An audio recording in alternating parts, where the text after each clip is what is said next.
I was sitting at the head of a long table covered in yellow and lavender decorations, my favorite colors since I was 12. The bakery cake in front of me had pale purple frosting and read, "Happy 75th, Grandma Willa," in piped white letters. I stared at it for so long I began to notice the places where the icing had cracked in the sun. The wind was soft that day, just enough to lift the edge of the tablecloth, but not enough to carry away the thick weight of disappointment hanging in the air. The party had started at 2. It was now nearly 4. I kept checking the driveway through the garden archway, hoping to see cars rolling up the gravel path. But all I saw was the sagging "Happy Birthday" banner my neighbor Marla helped me hang that morning. And the chair at the far end of the table, set aside for my grandson, Devin, with his name written in calligraphy on a place card, it was still empty. Everyone had promised to come. I told myself that at least the garden looked beautiful. I had trimmed every hedge, watered every flower bed. My lavender bushes were blooming proudly. My husband Robert used to say I had a green thumb and a stubborn streak that could make anything grow. That was before the stroke that took his voice. Before the silence settled in. Now it was just me. Me and an over-decorated garden. I stood up and forced a smile for the 2 people who had actually shown up. Marla, sweet woman that she is, who brought her famous lemonade, and Pastor Glenn from church, who said he could only stay a little while because of a wedding rehearsal. Even they looked uncomfortable, shifting in their seats, occasionally checking their phones, murmuring things like, "I'm sure they'll be here any minute." I knew better. I wasn't naive. I'd raised 4 children. I knew how busy life could get. But this was supposed to be different. This wasn't a last-minute dinner. This was my 75th birthday. And the first one since Robert passed. Devin, my oldest grandson, had promised he'd organize it all. "Don't worry, Grandma," he said on the phone last month. "We'll take care of everything. You just sit back and enjoy being celebrated." He didn't even pick up my call that morning. I sat back down, my knees aching from standing too long. I looked at the plate in front of me, still empty. I didn't have much of an appetite anymore. Not since Robert. A sudden ping jolted my attention. My old flip phone lit up with a message. From Devin. "Sorry, Grandma. Something came up. We'll make it up to you next week." Red heart. That was it. 1 sentence. 1 emoji. I stared at the screen until the light dimmed. My hands were trembling, not with anger, but with that familiar, quiet heartbreak I'd come to know in the past year. The kind you don't even bother crying over anymore. You just let it sit in your bones like cold. Marla reached over and gave my wrist a gentle squeeze. "Willa, honey, why don't we cut the cake? I'll take a nice picture for you. You can send it to the family." I nodded because that's what you do when you're 75 and you've been trained your whole life to be gracious even when you're humiliated. So, I stood up again, smiled for the photo, held the knife over the untouched cake. Then I heard the gate creak open.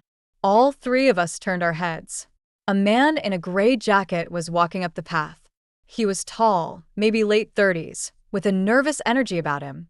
He paused halfway up and checked something on his phone, then looked around as if confirming he had the right place. I didn't recognize him. He waved awkwardly. "Excuse me, is this Willa Thompson's birthday?" I blinked. "Yes, I'm Willa." His shoulders relaxed a little. Good. This might sound strange, but my name's Elijah. I think I'm supposed to be here." Supposed to be here? Marla and Pastor Glenn exchanged a confused glance. I stepped forward, unsure if I was about to be sold a vacuum or invited to switch phone carriers. "I don't think we've met, Elijah." He scratched the back of his head. No, ma'am. "We haven't. But you wrote my mom letters once. When she was sick. During her last deployment. You were her pen pal." I froze. My heart felt like it skipped a beat. "Your mother's name?" I asked, voice barely above a whisper. "Was Captain Lorraine Parker?" He smiled. Yes. "She kept every single letter you sent." My throat tightened. "She talked about you all the time," he continued. "How your words helped her through those long nights overseas. How you reminded her what kindness looked like. She passed 5 years ago, but I've been meaning to find you. I found your return address in one of her journals last week." Then I saw your name pop up in a community bulletin online about a birthday party today. I couldn't speak. I just nodded and motioned for him to come closer. He looked down at the table and said, I didn't want you to sit alone today. Not after what you did for my mom. There was a chair next to mine. I pulled it out. He sat down. And just like that, something shifted. The silence wasn't so loud anymore. The air didn't feel quite so heavy. The cake still hadn't been cut, but I didn't mind. Because for the first time in a long time, someone showed up not out of obligation but out of gratitude. Before we continue, take a moment to let me know where you're watching from in the comments. And don't forget to like and subscribe to more powerful stories like this one. I didn't even realize I was holding my breath until Elijah sat down. He didn't fidget. He didn't look around awkwardly like someone who'd stumbled into the wrong backyard gathering. He just sat there, quiet, grounded, like he belonged. And something about him felt strangely familiar, like hearing the echo of a song you used to hum in the kitchen but haven't sung in years. Elijah smiled at Marla and Pastor Glenn and offered a polite nod before turning back to me. I hope I'm not intruding, he said. I shook my head, trying to steady the emotions that had crept into my chest like smoke under a door. Not at all. I never thought I'd meet Lorraine's son. He reached into his jacket pocket and pulled out a small envelope. It was yellowed, edges curled slightly. My handwriting stared back at me, careful cursive that time hadn't erased.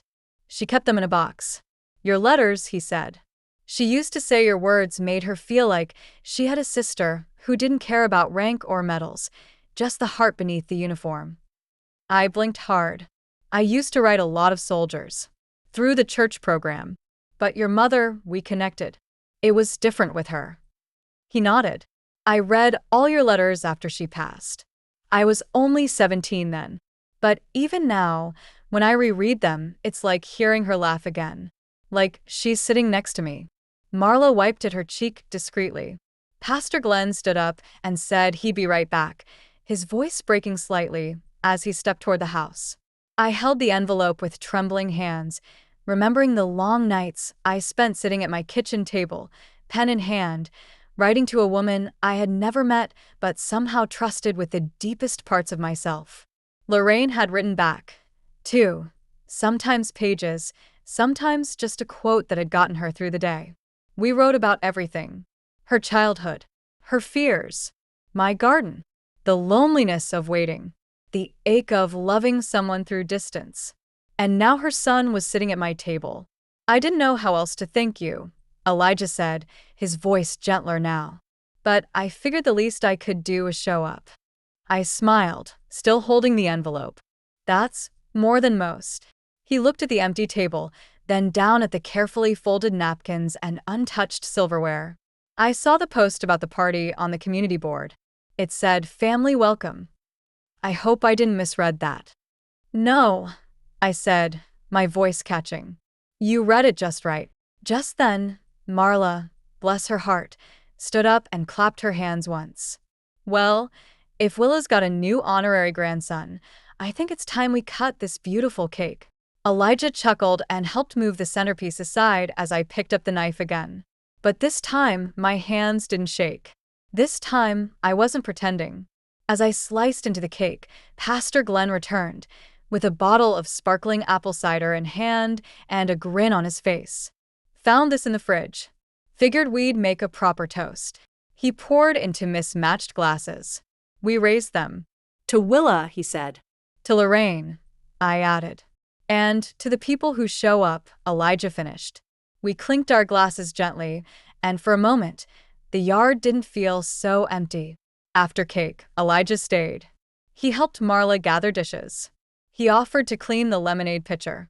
He even noticed the crooked leg on one of the garden chairs and knelt down to fix it with the pocket tool he carried on his keychain. You're handy, I said. He shrugged.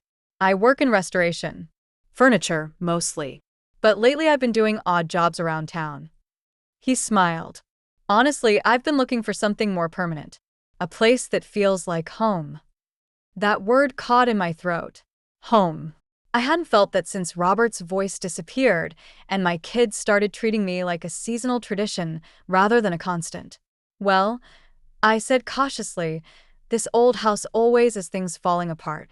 His grin widened. You don't say. Later that afternoon, as the shadows lengthened and Marla and Pastor Glenn said their goodbyes, Elijah lingered. I hope this isn't too forward, he said, standing on the steps as I watched the sunset settle into the trees. But I brought something with me. I wasn't sure if I should, but now I think I should. He jogged back to his car and returned with a box, small, cedarwood, and clearly handmade. He opened it carefully. Inside were worn pages, neatly bound with ribbon. And on top, a photograph. Lorraine, in uniform, laughing. She wrote something before her final deployment. A sort of journal. I didn't know what to do with it for years. But after I saw your name again, it felt right. He handed it to me. I think she meant it for you. I sat down slowly, overwhelmed. He continued, she said in one entry. If anything ever happens to me, tell Willa she made me feel human when war made me forget. My hand flew to my mouth. I'm sorry, he said. I hope it's okay. I looked up at him, my eyes glassy. It's more than okay, Elijah. It's everything. He stepped back, giving me space. I should get going, he said. But if it's all right with you, maybe I can stop by again sometime. Just to check in. Help with a few of those broken things. I smiled through my tears. You'd be welcome anytime. He turned and started toward the gate, then paused. Oh, he added, reaching into his pocket one last time. And I brought this too, for the table. It was a simple candle, lavender scented. He lit it and placed it in the center of the table. For Robert, and for my mom.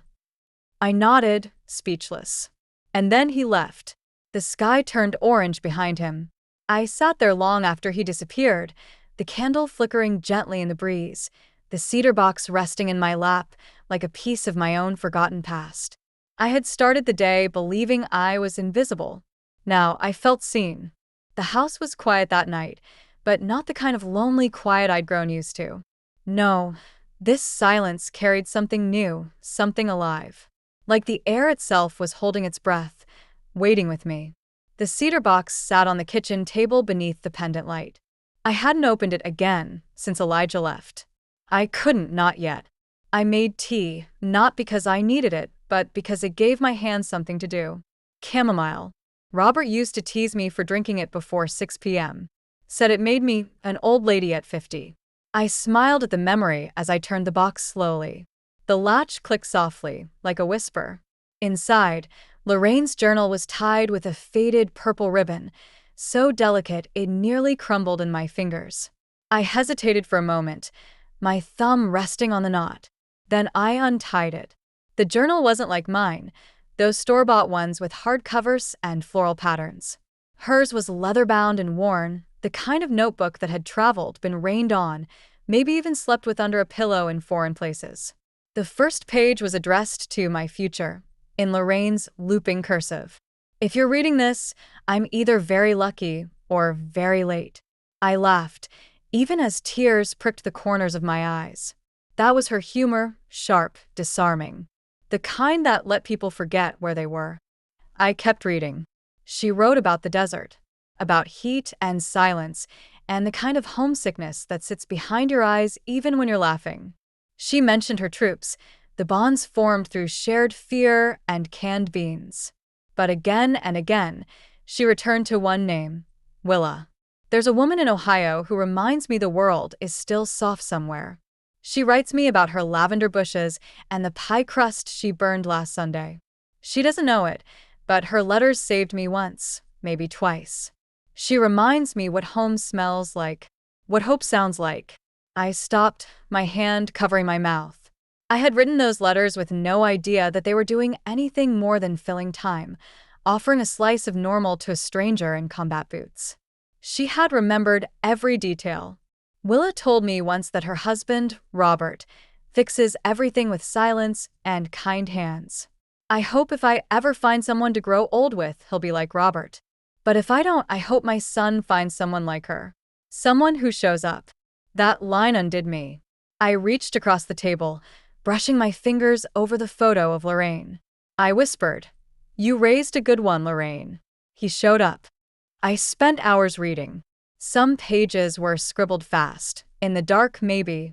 Others were full of musings, prayers, questions she never got to ask out loud. If I don't come back, tell Elijah I loved him more than I ever knew how to say. Tell him to find joy. And if he ever meets Willa, tell him she's safe. She's home. That's when I knew it. This wasn't just a visit. This wasn't a coincidence. Elijah had come because he was meant to. The next morning, I found myself humming while folding laundry. I hadn't done that in a long time. I baked a fresh peach cobbler and walked half of it down to Marla's house. She blinked at me like I'd grown wings. "You all right?" she asked. "I think," I said slowly. "I might be getting there." That afternoon, I pulled out the old photo album I kept beneath the coffee table. The one with Robert's fishing hat tucked on top and my grandkids' baby pictures faded inside. I thumbed through each page carefully, then flipped to the very back, where I'd tucked away all of Lorraine's letters to me. I'd saved them. Every one. I decided I would give them to Elijah. He deserved to know her, not just as a soldier, but as a woman who loved deeply and wrote beautifully. I was tucking them into a clean manila folder when the phone rang. It wasn't Devin. It wasn't any of my children. It was Elijah. "Hi," he said, voice warm and slightly sheepish. "I hope it's not too soon, but I was wondering if you needed any help around the place. I've got some tools and free hands." I smiled, so wide my cheeks hurt. "I do have a squeaky back gate," I said, trying to keep my voice casual. "And the porch light flickers like a haunted house." "I'm on my way," he said. He arrived with a tool belt slung around his waist and a six-pack of cream soda tucked under one arm. "I wasn't sure if you liked root beer," he said, "but this one's my favorite." He got to work on the gate first, then the porch light. Then, without me asking, he trimmed the hedge Robert used to keep so neat and offered to check the gutter while he was up there. "I'm not trying to impress you," he called down with a grin. "But if I happen to, I won't complain. You're lucky I'm not grading you," I said, laughing. After dinner, leftover cobbler and a salad we both pretended was healthy enough to count, he asked if he could read some of his mother's journal aloud. We sat on the porch. The sun dipped below the trees, casting golden light on his face. His voice broke a few times. Mine did, too. When he left that evening, he paused at the gate, now swinging smooth and silent. "Thank you," he said, "for everything." I held up the folder. "Come back tomorrow. I have something for you." He smiled. "I'll be here." And I believed him. For the first time in years, I believed someone when they said they'd come back. The next morning, I woke up before the alarm I hadn't used in years. My bones ached the way they always did on cool mornings, but there was something different in how I moved, lighter almost. Like I'd shed a coat of dust I didn't know I'd been wearing. I brewed a pot of coffee, strong and dark the way Robert used to like it, and laid the manila folder with Lorraine's letters on the table, right next to 2 cups and a plate of still warm banana muffins. I wasn't sure if Elijah liked bananas. I figured if he didn't, I'd pretend I made them for the birds. At exactly 8:01 a.m., I heard the crunch of gravel outside. My front window gave me a perfect view of his truck, a battered but loyal-looking thing with a dent on the passenger side and stickers on the bumper that I couldn't read from this distance. He walked up with that same ease, like this place didn't intimidate him. Most people act like old houses are haunted or sacred. Elijah treated it like it was alive. "You're early," I said, opening the screen door. "I was worried about the muffins going cold," he grinned. I laughed and waved him in. "Coffee's hot. Hope you take it black." He did. We sat at the table. No rush. He asked about the photo albums I'd pulled out, and I showed him pictures of Robert fishing, me holding my oldest daughter moments after birth, one of my sons in a Halloween cowboy costume crying because he lost his hat. "They all used to love this house," I said, trailing off. "Then life got in the way." He nodded gently, waiting, not prying, just listening. "I don't want to paint them as villains," I added. "My kids, they're not cruel. They're just busy. Sometimes too busy to remember I'm still here." Elijah was quiet for a moment. My mom used to say that grief makes people uncomfortable and old age reminds them of it. That's why they avoid it. Not because they don't care, but because they're scared. I stared at him, blinking fast. That sounds like something Lorraine would say. He smiled. She said it the night she left for her last deployment. I pushed the folder toward him. I want you to have these. Her letters to me. I think she'd want you to know all of her, not just the soldier part. The whole Lorraine. He touched the folder like it was glass. Are you sure? I've read them 100 times. I've memorized some. I don't need paper to remember her words anymore. He nodded, his jaw clenched a little tighter now. His thumb brushed over the corner of the folder like it was something holy. And then, as if summoned by some cruel cosmic punchline, the doorbell rang. Neither of us moved for a second. I frowned. Nobody rings the doorbell anymore. When I opened the door, my heart did something between stalling and lurching. Devin, my grandson, and behind him, my daughter Ellen. Her eyes were already braced for a storm. Devin, at least, had the decency to look sheepish. "Grandma," he started, "I know we messed up. I'm sorry." I stepped aside wordlessly.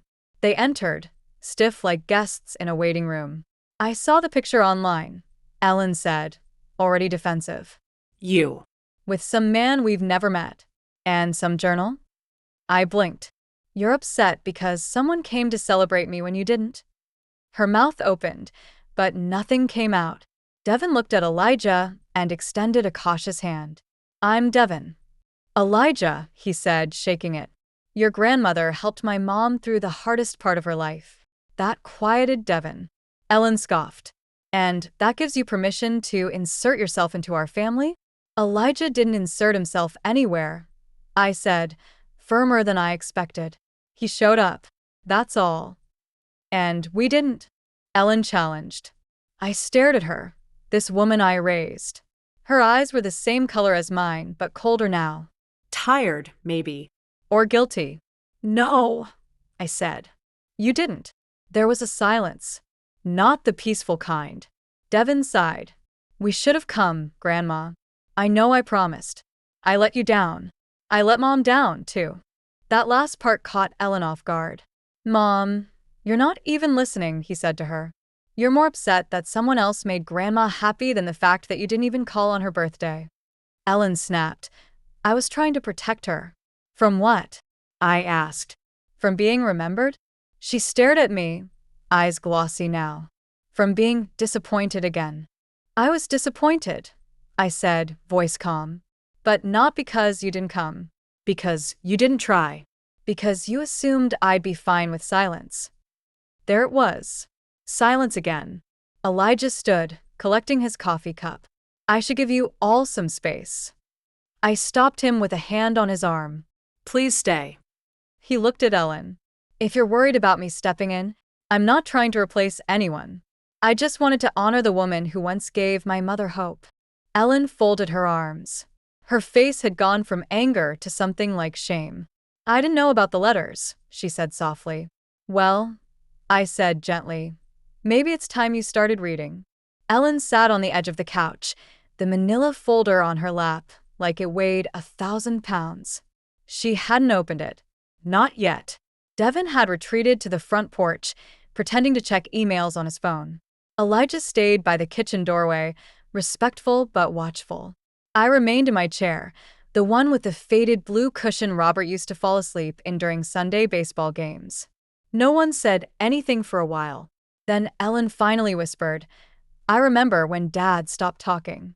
Her voice was brittle, like a sheet of ice that cracks the moment you step on it. "I was angry," she continued. "I mean, we all were. But I took it personally. One day he was laughing, telling me I still couldn't cook rice right, and the next, he just vanished behind his eyes." I exhaled slowly. I'd waited years to hear her say that. To admit that Robert's silence had hurt her, too, not just frustrated her. "I didn't know how to be around him after that," she said. "And then you became so quiet, too.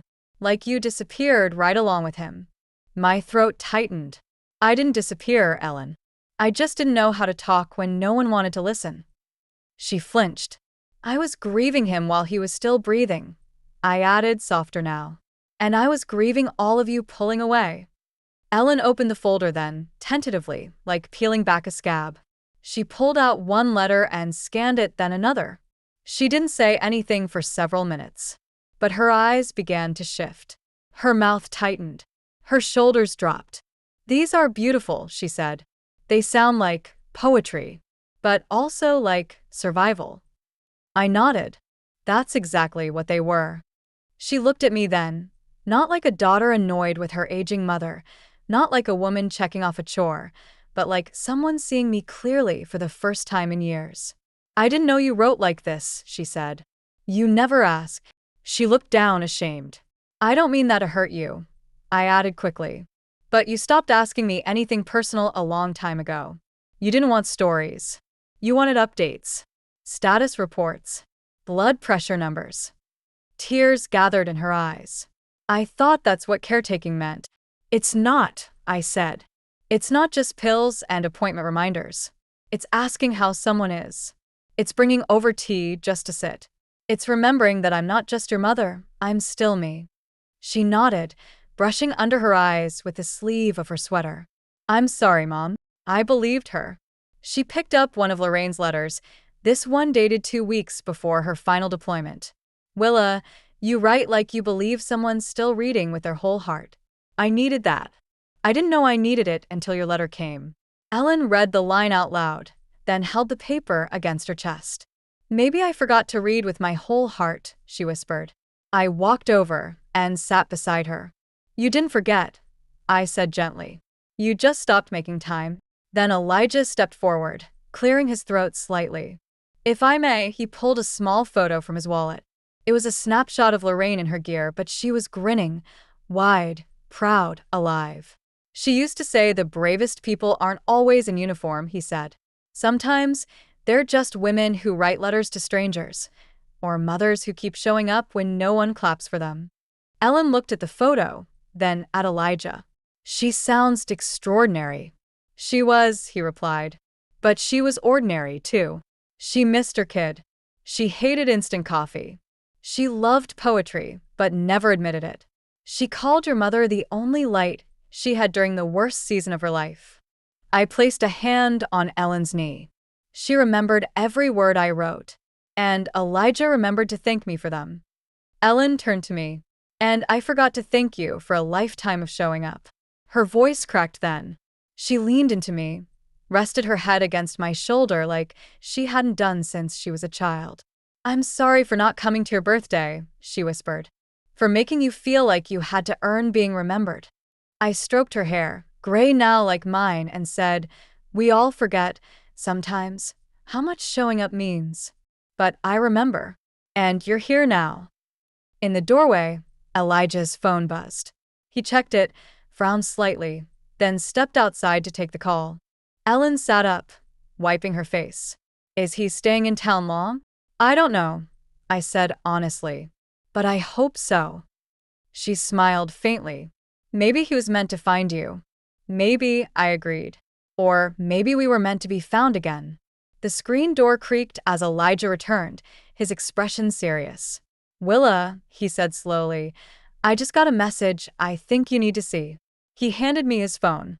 A picture of my backyard, posted online by someone I didn't know, with the caption, "The woman who saved my sister's life with a letter she never knew would matter. Anyone who's ever been touched by Willa Thompson, we're gathering this Sunday at her home. You don't forget someone like her." I blinked. Beneath it, dozens of comments, dozens of names I remembered from Lorraine's letters. Names of soldiers, families, people who had once been just characters in a war zone far from here. Ellen looked over my shoulder and gasped. Devin walked back inside and said, "Grandma, this is going viral." I looked at Elijah. "You didn't post this?" He shook his head. "Someone else did. Someone your words touched." For a moment, none of us moved. Then Ellen whispered, "Are you ready for people to finally see you again?" I reached over, picked up Lorraine's journal, and nodded. More than ready. I don't know how to describe what it felt like waking up that Sunday morning. There was a charge in the air, like something big was about to happen, but no one had said it out loud yet. The house had been unusually busy the past few days. Ellen had come back twice, once with fresh groceries, and once with flowers she arranged quietly on the table, without a word. Devin had mowed the lawn. Even my youngest son, Paul, had called from out of state to say he'd seen the post about me trending. His voice cracked when he said, "I didn't know how many people loved you." I told him gently, "They didn't all love me, But they remembered me. and sometimes that's enough." By mid-morning, the street outside my little Ohio home looked like a parade was about to roll through. Rows of parked cars lined both sides of the road. Lawn chairs appeared from trunks. People were unfolding picnic tables and unloading coolers. Balloons, lavender and gold, dotted the fence. Someone hung a new banner between the trees. Thank you, Willa. For the letters and the light. I stood on the porch holding a paper cup of sweet tea, too stunned to sit down. People began trickling into the yard. A woman with a silver streak in her hair walked up, clutching an envelope and trembling. She said, "My brother didn't make it back, but he carried your letters in his rucksack. They were the only things that came home clean." I reached out and held her hand. She didn't let go for a long time. A young couple approached with a toddler. "My mom was in Lorraine's unit," the man explained. "She passed 2 years ago. She used to tell us about a woman named Willa who made her believe she'd see home again." Dozens more followed.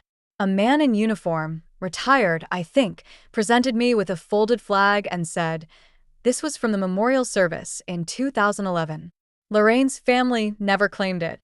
I think she'd want you to have it now." Elijah stood beside me most of the time. Not as a guard, not as a guest, but as a witness. I saw him wipe away tears more than once. Midway through the afternoon, a small group began organizing something near the rose bushes. Chairs. A microphone. Someone set up speakers. I hadn't realized people were planning a full program. Ellen, bless her heart, came out wearing a lavender blouse she hadn't touched since her father's funeral. She slipped her arm through mine. "Are you up for this?" she asked gently. "I think," I said, "this might be the thing I've been waiting for all along." Then Devin walked over, holding a letter in a protective sleeve. "Where did you get that?" I asked. "It was in the box Elijah brought you. One of the loose papers tucked behind Lorraine's journal. It's addressed to you. And sealed." I took it with trembling fingers.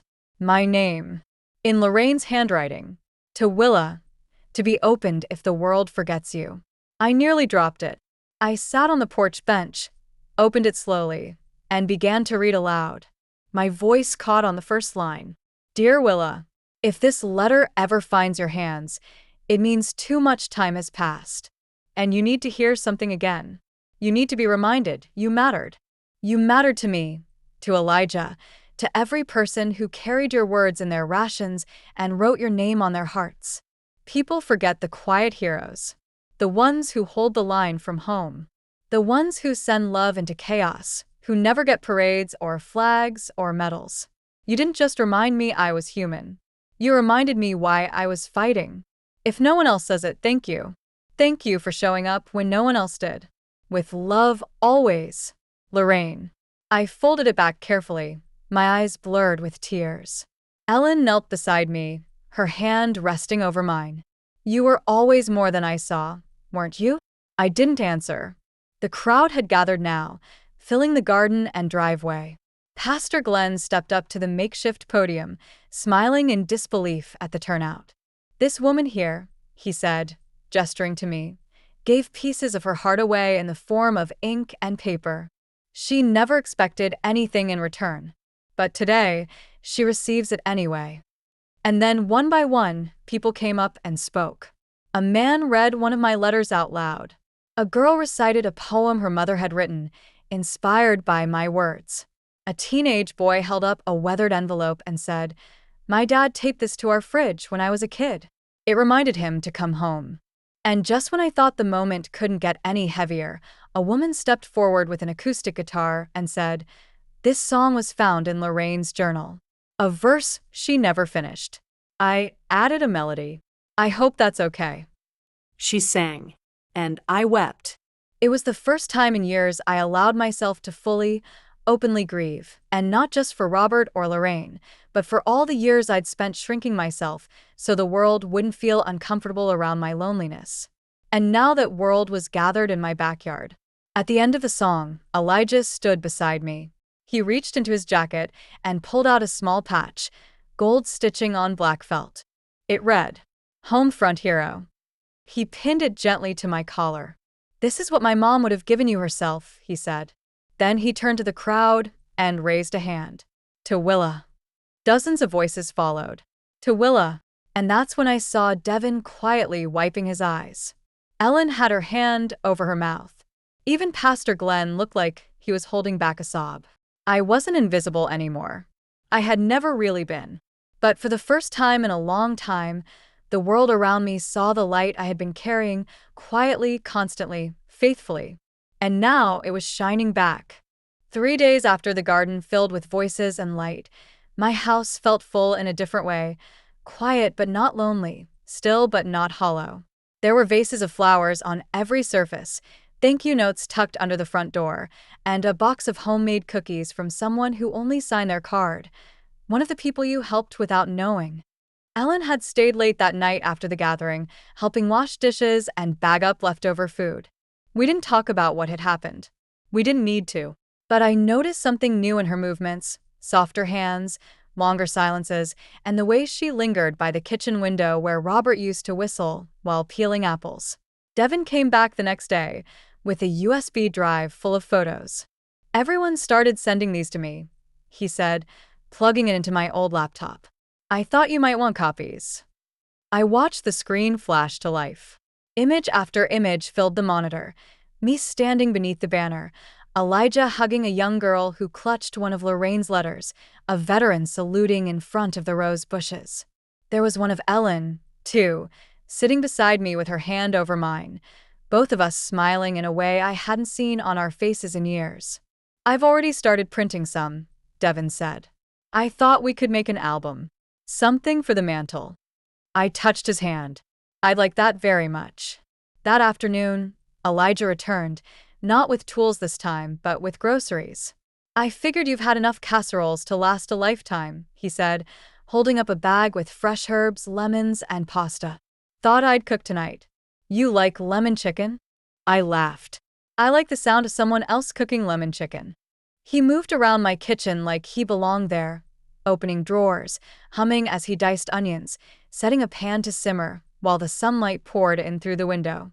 "Feels different in here," he said, looking around. "It is," I replied. "You brought people back into my life. But more than that, you brought me back." He turned from the stove and looked at me with that quiet intensity he carried when words mattered. "You did that, Willa. I just reminded the world you were still speaking." We ate dinner on the back patio. He brought out a folding card table and set it with real dishes, cloth napkins, and a tiny vase with lavender from the garden. I hadn't eaten dinner outside in years. Just as we finished, I noticed a mail truck pulling up the gravel path. Unusual. Mail never came that late. The driver stepped out holding a single envelope. Handwritten. Thick parchment. No return address. He nodded toward me. "This came through special routing. It's been redirected a few times. I was told it's important." I took the envelope with cautious hands. My name. Just my first name. Willa. Back inside, I sat at the kitchen table and carefully opened the flap. Inside was a letter, and something folded in wax paper. I unfolded the letter first. "Dear Ms. Willa, you don't know me, but my name is Alex Diaz. I'm writing to you because I found something in my grandmother's attic. A letter. From you. You wrote to my grandfather during his last tour. He was part of the 173rd. He died before I was born, but I grew up hearing about the woman who sent sunshine through paper. That's what he called you in one of his journal entries. We never knew who you were. Your full name wasn't on the letter. Just Willa. But we recognized the handwriting in an old archive photo from an online article someone posted last week about a woman who changed people's lives with letters. My grandmother cried when she saw the picture.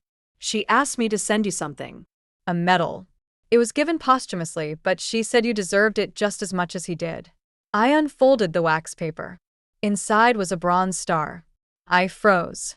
My fingertips trembled as I lifted it into the light. There was an inscription scratched faintly into the back. To Willa. The reason I remembered home. I pressed my hands over my heart. I didn't cry right away. I just sat there, staring at it. Elijah returned from the patio with his hands in his pockets. He paused when he saw my face. What is it? I held it out, open in my palm. He sat across from me slowly, reading the letter I handed him. He didn't speak. Just stared at the metal for a long time. Then he whispered, "You saved more people than you'll ever know." I couldn't respond. I was still trying to breathe. "I think you gave them something war never could," he said. A promise that kindness wasn't lost. I reached across the table and took his hand.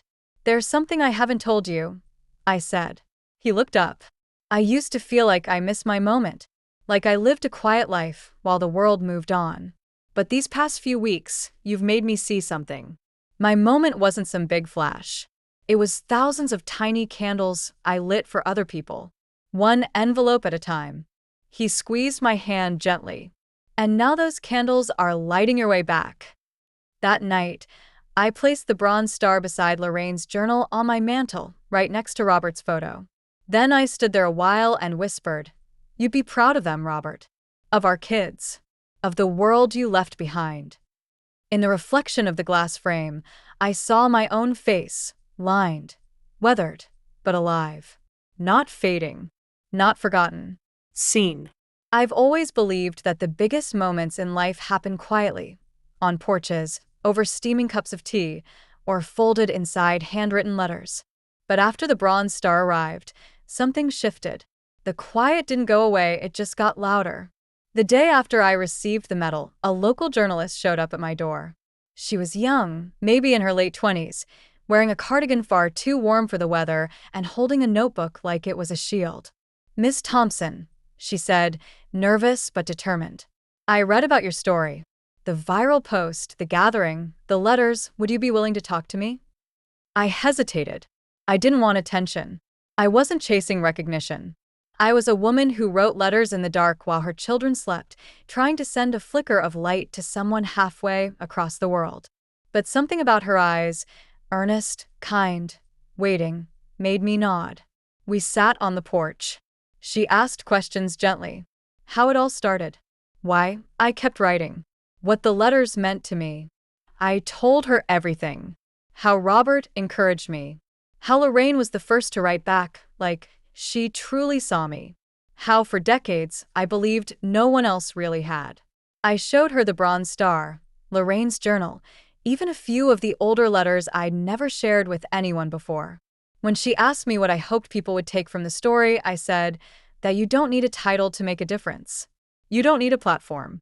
You just need to care enough to reach out. She wiped her eyes before thanking me. The article was published 3 days later.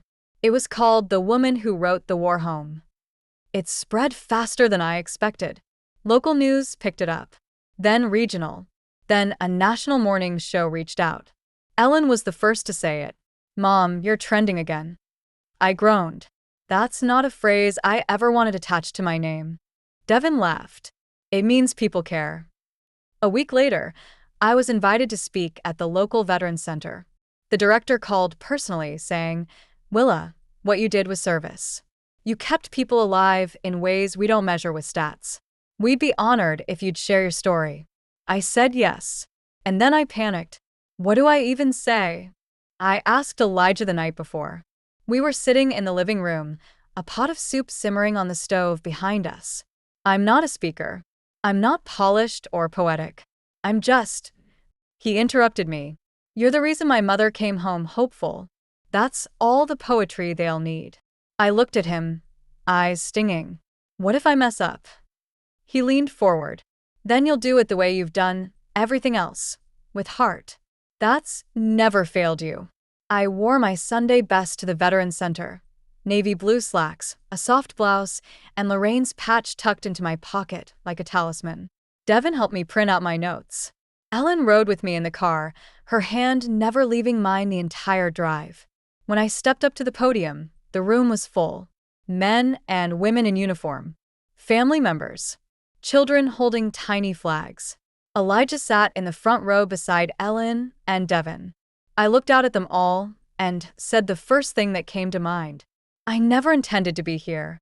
They chuckled. I exhaled. I'm not a soldier. I've never been to war. I've never worn combat boots or carried a weapon.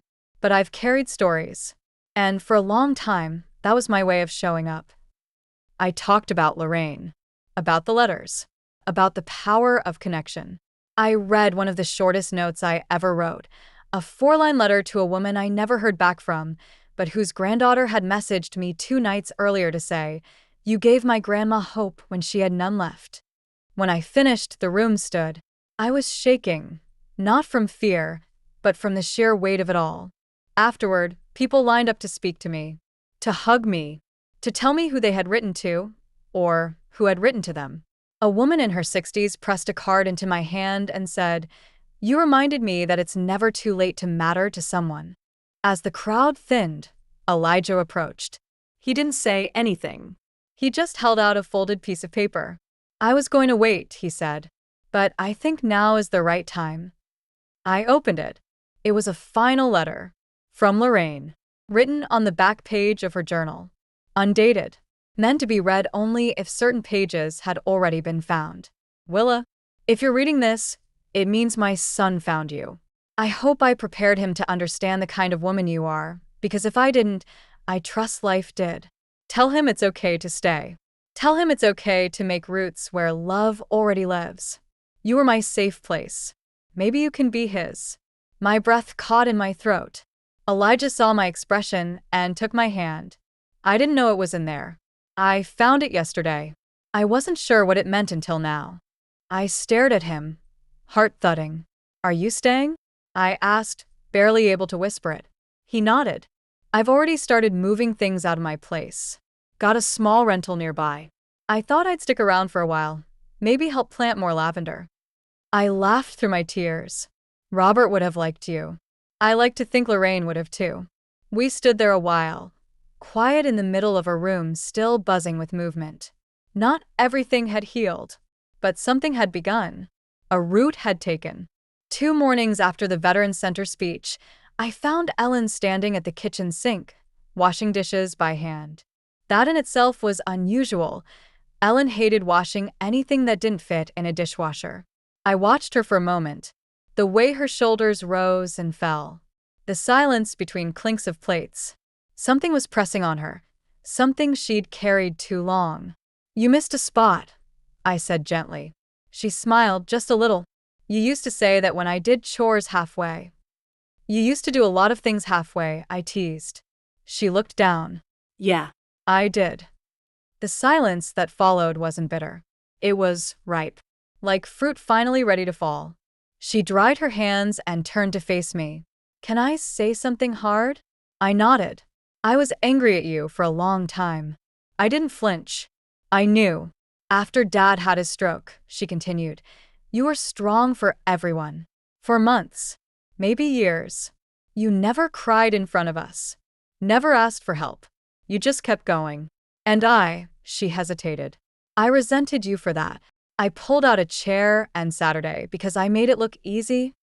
She sat too. No. "Because I needed permission to fall apart and you never gave it." That hit me harder than I expected. I didn't know how, I admitted. Back then, I thought being strong meant being quiet, steady. If I let one crack show, the whole dam would break. She nodded. "I get that now. I didn't then." We sat there, 2 women with the same stubborn chin and the same grief tattooed across different years.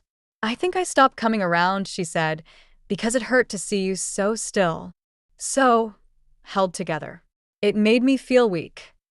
And I thought if I let go," I said, "you'd all scatter." She looked at me, eyes glassy.